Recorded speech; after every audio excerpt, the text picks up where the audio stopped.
Price Lord. ஆண்டவராகிய இயேசு கிறிஸ்துவின் நாமத்தினாலே இந்த 100 நாள் ஜெபத்தினுடைய 48வது நாள் நாம் ஒருவரை ஒருவர் சந்திக்கிறதற்கு ஆண்டவர் கொடுத்த இரக்கத்திற்காக ஆண்டவருக்கு நன்றி செலுத்துகிறேன்.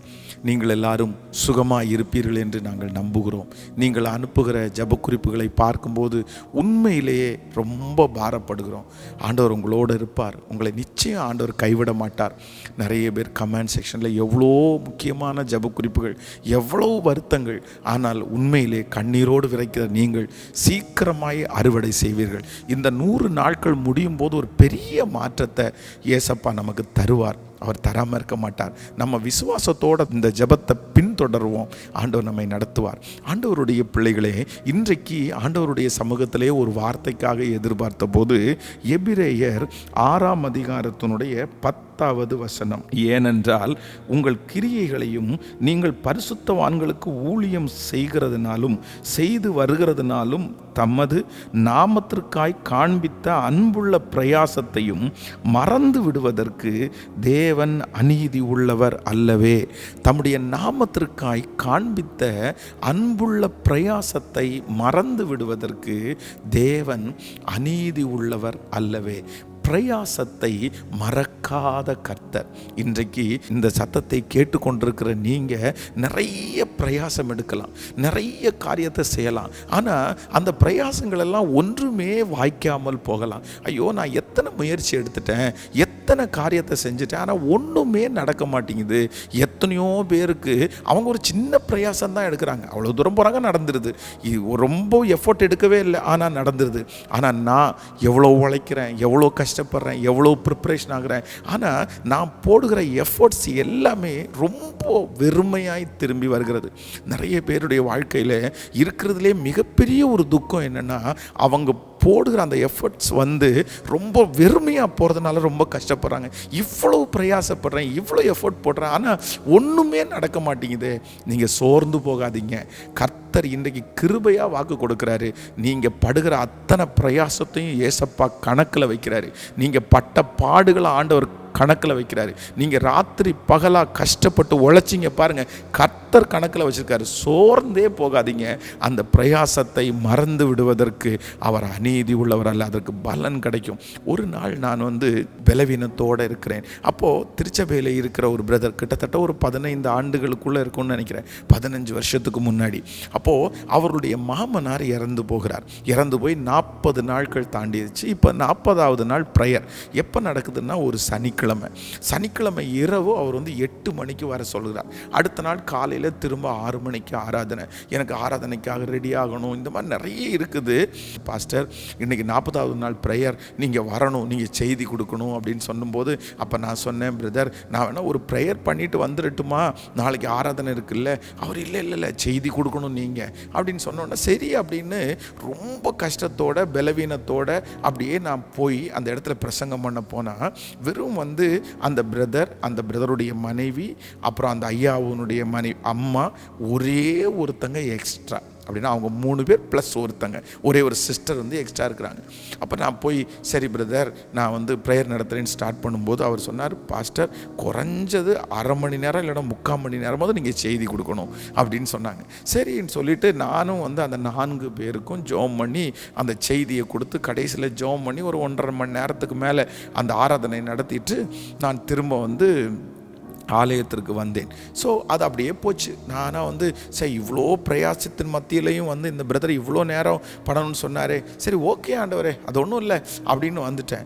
கிட்டத்தட்ட ஒரு 5 ஆண்டுகள் தாண்டி ஒரு நாள் ஒரு வீட்டில் ஜெபத்திற்காக போய் நிற்கும்போது, அந்த வீட்டில் ஒரு சிஸ்டர் இருக்காங்க. அவங்க அவங்கள பார்த்தாலே கிறிஸ்தவ மனிதர்கள் மாதிரி தெரியாது, நிறைய வித்தியாசமாக அவங்க இருக்கிறாங்க. எனக்கு தெரியும் அவங்க கிறிஸ்தவர்களும் அல்லன்னு எனக்கு தெரியும். அப்போ நான் ஜெபம் பண்ணும்போது, நான் ஜெபம் பண்ணுற ஒவ்வொரு வார்த்தைக்கும் ஆமேன் ஆமேன் ஆமேன் அப்படின்னு சொன்னாங்க. எனக்கு ரொம்ப ஆச்சரியம். நான் ஜெபம் பண்ணி முடித்த உடனே அவங்கள பார்த்து கேட்டேன், சிஸ்டர், நான் ஜெபம் பண்ணும்போது இத்தனை ஆமேன்னு சொல்கிறீங்களே, ஏசப்பாவை உங்களுக்கு பிடிக்குமா? ஏசப்பாவை நீங்கள் தெரிஞ்சுக்கிட்டீங்களா?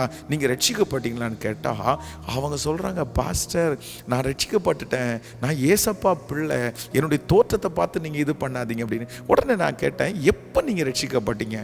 ஒரு ஷாக்கான நியூஸ் சொன்னாங்க பாருங்க. அந்த 15 ஆண்டுகளுக்கு முன்பாக ஒரு 40வது நாள் ஜெபத்தில் அந்த 4 பேருக்கு நான் பிரசங்கம் பண்ணல, அந்த நாளில் இருந்த சிஸ்டர் அவங்க தான். பாஸ்டர் நீங்கள் அவங்களுடைய பேரை சொல்லி இவங்களுடைய அந்த 40வது நாள் ஆனிவர்சரிக்கு நீங்கள் வந்திருந்தீங்க, நீங்கள் பிரசங்கம் பண்ணீங்க, நாங்கள் 4 பேர் தான் உட்கார்ந்துருந்தோம். அன்னைக்கு முழுக்க முழுக்க ஏசப்பா என் கூட பேசினார். அன்னைக்கு என் வாழ்க்கையை ஒப்பு கொடுத்தேன். நான் மறைமுகமாய் ஆண்டவரை ஆராதிக்கிற ஒரு தேவனுடைய பிள்ளைன்னு சொன்னாங்க. ஸோ எனக்கு பயங்கரமான ஷாக்கு. பாருங்க, ஆண்டவர் சொல்றாரு, உன் ஆகாரத்தை தண்ணீர்கள் மேல் போடு, அநேக நாட்களுக்கு பின்பு அதனுடைய பலனை காண்பாய். நான் அந்த இடத்துல எவ்வளோ வேதனையோடு போனேன்னு அவங்களுக்கு தெரியாது, எவ்வளோ பலவீனத்தோடு அந்த இடத்துல போனேன்னு அவங்களுக்கு தெரியாது. ஆனால் அந்த இடத்துல கர்த்தர் கொண்டு போய் ஒரு ஆத்மாவை ரட்சிக்க வச்சிருக்கிறார்ல. இன்றைக்கு எப்படி ஆண்டவர் உங்களை கைவிடுவார்? நீங்கள் பட்ட பிரயாசம் கண்டிப்பாக ஆண்டவர் அதற்கு ஒரு பலன் தருவார். நீங்கள் போட்ட எஃபர்ட் ஒரு நாளும் கண்டிப்பாய் வீணாய் போகவே போகாது. ஆமென். ஆண்டவருடைய பிள்ளைகளே, இந்த வசனத்தை தியானிக்கும் போது வேதத்தில் ஒரு 3 பேர் அவருடைய வாழ்க்கையில் அவங்க போட்ட பிரயாசம், எஃபர்ட்ஸ், ஐயோ பயங்கரமான ஒரு பிரயாசம் பட்டிருக்காங்க. அவங்கள ஆண்டவர் கைவிட்டாரா இல்லையா அப்படின்றத நம்ம வாசிப்போமே. ஆனால் நீங்கள் முதலாவது நமக்கு எல்லாருக்கும் தெரிஞ்சு நான் அடிக்கடி யூஸ் பண்ணுற 38 வருடமாய் வியாதியாக இருக்கிற மனுஷன், இந்த மனுஷனுடைய எஃபர்ட்ஸ் பாருங்க. இவன் என்ன சொல்றான் அப்படின்னு சொன்னா, நான் போகிறதற்குள்ளே வேறொருவன் நான் போகிறதற்குள்ளே அப்படின்னா அவரால் உடம்பு முடியல, யாராவது தூக்கித்தான் போகணும். இவர் எப்படி குளத்துக்கு பக்கத்தில் போனார் தெரியாது. ஆனால் நான் போனேங்க, நான் எஃபர்ட்ஸ் எடுத்தேங்க, நான் உருண்டேங்க, நான் பிறண்டேங்க. ஆனால் நான் போகிறதுக்கு இவ்வளவு பிரயாசம் எடுத்து இத்தனை வருஷமாக வியாதியாக இருந்தாலும் எனக்கு விடுதலை கிடைக்கல. ஆனால் என் பிரயாசத்தை நான் குறைக்கவே இல்லை. ஆனால் ஒரு நாள் ஏசப்பா அவருடைய பிரயாசத்திற்கு பதில் தந்தாரா இல்லையா? தந்தாரில்ல. அந்த தேவன் உங்களை எப்படி கைவிடுவார்? உங்கள் கணவனுக்காக நீங்கள் எடுக்க பிரயாசம், உங்கள் மனைவிக்காக எடுக்க பிரயாசம், உங்கள் பிள்ளைகளுக்காக எடுக்கிற பிரயாசம், உங்களுடைய எதிர்காலத்திற்காக நீங்கள் எடுக்கிற பிரயாசம், ஓ ஹல்லேலூயா, நீங்கள் உயர்வதற்காக எடுக்கிற பிரயாசம், உங்களை நீங்கள் வளர்த்து கொள்வதற்காக இருக்கிற பிரயாசம், படிப்பதற்காக நீங்கள் எடுக்கிற பிரயாசம், இது ஒன்றும் நிச்சயமாய் வீணாய் போகாது. 38 வருடமாய் பிரயாசம் எடுத்துக்கொண்டிருந்த ஒரு மனுஷனுக்கு ஆண்டவர் அந்த பிரயாசத்தினுடைய பலன் என்கிற அந்த சுகத்தை கொடுப்பார். ஆனால் உங்களுக்கு நிச்சயம் தருவார். இதில் மாற்று கருத்தே இல்லை. எத்தனை பேர் ஆமோதிக்கிறீர்கள்? ஹல்லேலூயா. நம்பர் 2, இரண்டாவதாக வேதத்தில் வாசிக்கும் போது சகேயு என்கிற ஒரு மனுஷனை குறித்து வேதத்தில் புதிய ஏற்பாட்டில் வாசிக்கிறோம். இந்த சகேயு டாக்ஸ் கலெக்டர் அப்படின்னா ஒரு நல்ல போஸ்டிங், ஒரு நல்ல பொசிஷன், ஒரு மிகப்பெரிய பணக்காரனும் கூட. நீங்கள் நல்லா உங்கள் கற்பனைக்கு முன்னாடி கொண்டு வாங்க. இவர்கிட்ட இருக்கிற ஒரே மைனஸ் என்ன அப்படின்னா, இவர் குள்ளனா இருக்கிறபடினால், அவ்வளோதான். மற்ற மாதிரி சமுதாயத்தில் உயர்ந்தவன், பெரிய படிப்பாளி, அதே மாதிரி பெரிய பணக்காரன், இவ்வளவு குவாலிட்டி இருக்குது. இவ்வளவு இருந்தாலும் அந்த மனுஷனுடைய வாழ்க்கையில் அவன் எடுக்கிற ஒரே ஒரு பிரயாசம் என்னென்னா, இயேசு எப்படிப்பட்டவரோ என்று பார்க்கிறதற்கு காட்டத்தி மரத்தில் ஏறினானாமா. ஐயோ, அவருடைய பிரயாசம் நம்ம என்னமோ காட்டத்தி மரத்தில் ஏறினாரு அப்படின்னு நம்ம சொல்கிறோம். இல்லை. அத்தனை போஸ்டிங், பொசிஷன், பணக்காரன், இது எல்லாத்தையும் விட்டுட்டு ஒரு மரத்தின் மேலே ஏறி உட்காந்து ஏசப்பாவை பார்க்கணுன்னு அவன் நினைக்கிறேன்னா எந்த அளவுக்கு ஒரு பிரயாசம் தெரியுமா? பெரிய பிரயாசம். ஆனால் ஆண்டவர் மரத்தின் கீழே நின்று, சகைவே சீக்கிரமாய் நீ இறங்கி வா, இன்று உன் வீட்டில் நான் தங்கணும்னு சொன்னார்ல. அப்போது யாருக்குமே தெரியாத ஒரு பிரயாசம், இயேசுவை பார்க்கணுன்ற ஒரு பிரயாசம் அந்த மனுஷன் எடுத்த உடனே கர்த்தரை அங்கீகரித்து அந்த பிரயாசத்திற்கு பலன் கொடுக்க முடியுமானால், நீங்கள் எடுக்கிற பிரயாசம் யாருக்குமே தெரியாமல் இருக்கலாம். பாஸ்டர், நான் இவ்வளோ எஃபோர்ட் எடுக்கிறேன்னு யாருக்குமே தெரியாது, என் கணவனாருக்கு தெரியாது. கேட்டால் எல்லாருமே உனக்கு என்ன வேலை, நீ என்ன செய்கிறேன்னு கேட்குறாங்க. ஆனால் இந்த குடும்பத்தை நல்லா கொண்டு வரணும், இந்த வாழ்க்கையை நல்லா கொண்டு வரணும்னு நான் எவ்வளோ எஃபோர்ட் எடுக்கிறேன்னு தெரியுமா? ஆனால் உலகம் பார்க்காவிட்டாலும் நான் நம்புகிறேன், கர்த்தர் பார்க்கிறார் தேவனுடைய பிள்ளையே. அம்மா, ஆண்டவர் பார்க்கிறார். ஐயா, ஆண்டவர் பார்க்கிறாரு. உங்கள் பிரயாசத்திற்கு நிச்சயம் அவர் பதில் தராமல் போகவே மாட்டார். ஆமேன். எத்தனை பேர் ஆமோதிக்கிறீர்கள்? ஹல்லேலூயா. நம்பர் 3, மூன்றாவதாக, இந்த பிரயாசம் அப்படின்னு வரும்போது வேதத்தில் நீங்கள் புதிய ஏற்பாட்டில் வாசிக்கும்போது 84 வயசு, 84 இயர்ஸ். அப்போது வேதத்தில் அவங்கள குறித்து என்ன சொல்லுதுன்னா, அவங்க 7 வருஷம் கணவனாரோடு வாழ்ந்து அதற்கு பிறகு விதவையாக இருந்தார்கள். கணவனாரோடு வாழல, ஒரு விதவை, 84 வயசு. ஆனால் தேவ ஆலயத்திலே இரவும் பகலும் உபவாசித்து ஜெபம் பண்ணாங்களாமா. எனக்கு இதை படித்து பார்க்கும்போது அவ்வளோ ஆச்சரியமாக, அந்த 84 வயசில் தேவாலயத்தில் உபவாசம் பண்ணி ஜெபம் பண்ணாங்கன்னா எந்த அளவுக்கு கமிட்மெண்ட், எந்த அளவுக்கு பிரயாசம். ஆனால் என்ன நடந்துச்சு தெரியுமா? ஆண்டவராகிய இயேசு கிறிஸ்துவை கையில் தூக்கிட்டு வரும்போது அதை பார்க்கக்கூடிய பாக்கியம் அந்த தாயாருக்கும் கிடச்சிருச்சு. அவங்க பிரயாசத்தை ஆண்டவர் மறக்கவே இல்லை. இன்றைக்கு இந்த சத்தத்தை கேட்கிற அன்பு ஆண்டவருடைய பிள்ளையை, நீங்கள் உடஞ்சு போய் வந்திருக்கலாம். பாஸ்டர், உண்மைதான், இன்னைக்குள்ள வார்த்தை எனக்காக தான் பாஸ்டர். நான் எவ்வளோ எஃபோர்ட் எடுக்கிறேன் தெரியுமா? எனக்கு ஒன்றுமே வாய்க்கல, நான் சோர்ந்துட்டேன் பாஸ்டர்.